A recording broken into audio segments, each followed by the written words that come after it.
With Israel deploying 2 brigades of Division 98 in Shuja'iyya in the past 2 weeks, we have more and more attacks being conducted by the Palestinian resistance in Shuja'iyya, primarily Al-Qassam brigades, but not only Al-Qassam, but other resistance groups as well. However, we've seen today more evidence coming out from Shuja'iyya, proving the level of defeat and massive attacks that the Palestinian resistance is conducting against the Israeli occupying forces.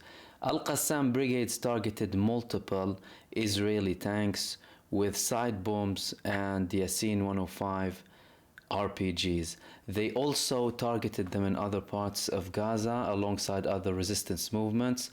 But one of the most significant attacks that we had today came from Khan Yunis, an area that Israel spent months in with parts of Division 36, and then they withdrew without doing anything to the Palestinian resistance. They left and they reportedly dismantled all of the brigades there, and they took down 300 tunnels. All of these reports at the time, clearly all a bunch of lies.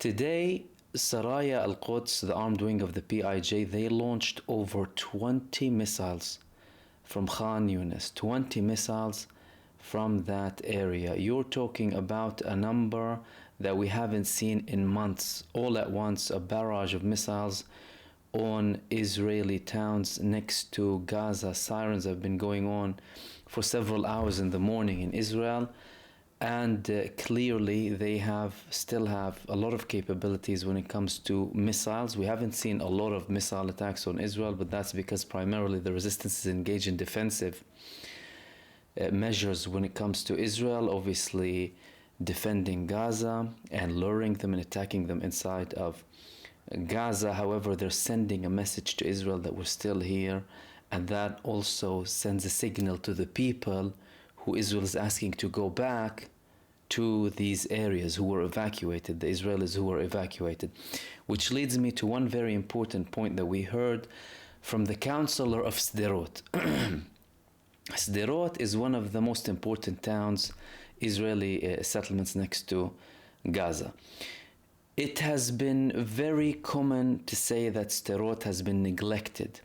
The residents of Sderot say the state always neglects us because every time something happens, it'll be the first town to be hit by the Palestinian resistance.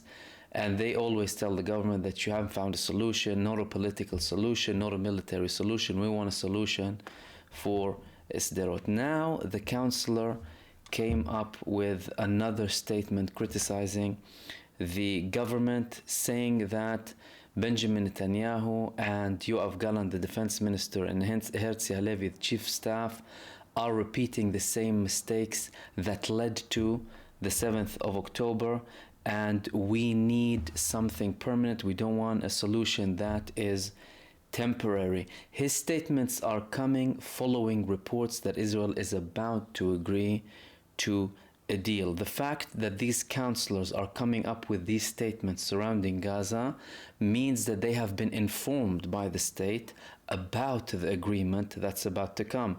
And what we understand from their statements is that this agreement isn't in the favor of Israel, it's in the favor of the Palestinian resistance. Why? Because it means it's going to keep the Palestinian resistance there.